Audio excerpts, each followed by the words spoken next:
Welcome, friends. We have started this channel called Corporate Laws Galaxy. You know, galaxy means group of stars, and every star represents different laws. And we are starting with a series on frequently asked questions on very interesting topics of corporate laws. And we are inviting you, all of you, to also send your queries in our comments column in our video, and we will certainly take up those queries also in our videos. And now I will request you to please share, like and subscribe to our channel. Thank you so much. Namaskar. Sir, I have come across some frequently asked questions from our professional colleagues regarding trading on the basis of UPSI is prohibited even for the persons not falling under the definition of designated persons under PIT regulations.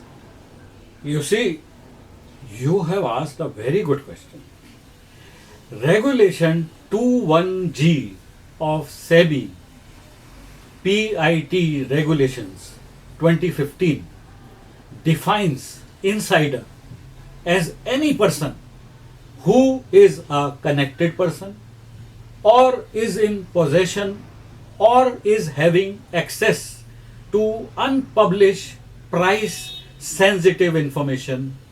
Therefore, even if a person is not classified as a designated person, but he is having access to UPSI, unpublished price sensitive information, would make such person an insider.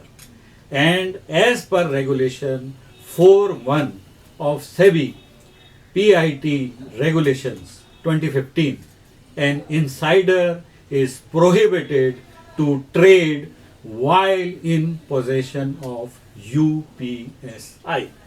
Okay, sir, very well understood. So, sir, are PIT regulations applicable on transmission of shares? Yes, PIT regulations are applicable on transmission of share also. However, they are exempted from provisions of trading window closure, pre-clearance and contra trade. But the norms relating to disclosure requirement shall be applicable on transmission of shares. Okay, sir. Now I have certain queries regarding disclosure, including system driven disclosures. So, sir, whether companies are required to provide details of immediate relatives also along with the details of designated partners in terms of SEBI circular SEBI /HO /ISD /ISD /CIR /P /2020 /168 dated 9th September 2020, that is system driven disclosures. You see, you have asked a very good question. Yes. As per SEBI circular dated 9th September 2020, SEBI has mandated a system driven disclosure for members of promoter group and designated persons only in addition to promoters and directors of the company under regulation 7.2 of SEBI PIT regulations 2015. Okay, sir. Now there is one more query with regards to this disclosure. One more query. Okay. Yes. Yes. So, sir, in case a designated person is a foreign national or individual who do not possess PAN or demat account number, whether system driven disclosures are required to be submitted in that case? You see, if a designated person does not have PAN or demat account number, then such a person cannot trade in the Indian securities market. Hence, system driven disclosure will not trigger for such a person. Okay, sir. Now we move towards the FAQs, which are regarding pre-clearance. Very good. Yes. So, sir, whether requirement of pre-clearance is also applicable for exercise of employee stock options? Employee stock options. Yes. You mean that? Okay. Yes. You see, employee stock options being issued under SEBI Share Based Employee Benefit Regulations 2014. The exercise of such stock options is covered under Clause 4.3b of Schedule B of SEBI PIT Regulations 2015.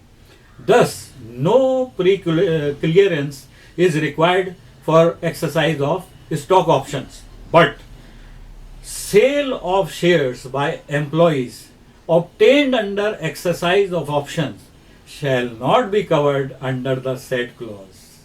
Okay, sir. Very well understood. But, sir, can a managing director trade in its own company's shares with pre-clearance alone, or trading plan is also necessary?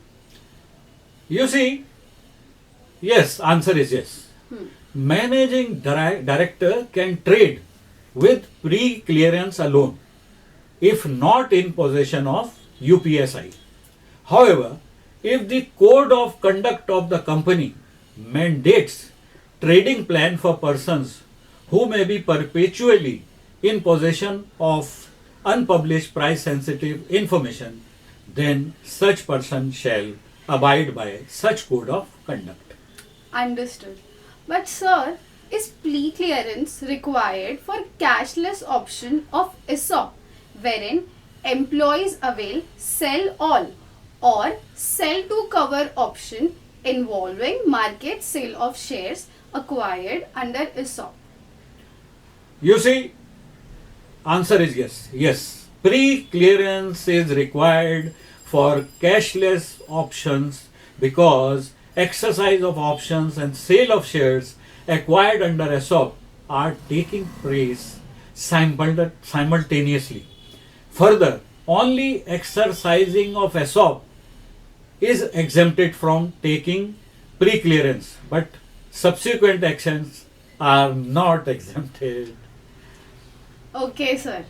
Then, sir, is pre-clearance is required in case of off-market transfer of securities?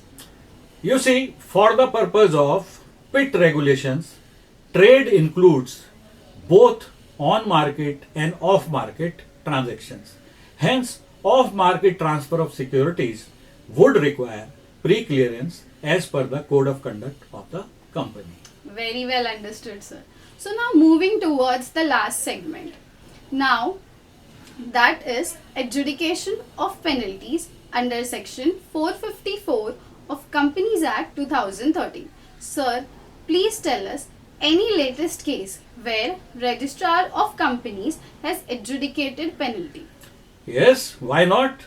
Under the said section, Registrar of Companies is authorized to act as adjudicating authority to adjudicate penalty in case of violation of certain sections of Companies Act 2013.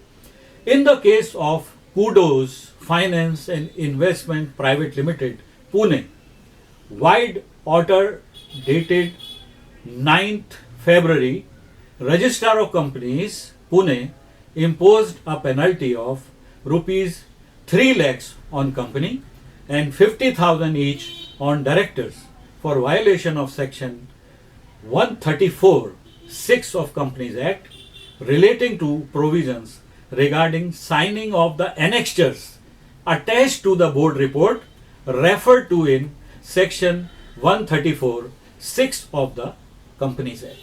Thank you so much, sir. So, thank you audience. We'll meet again. Bye.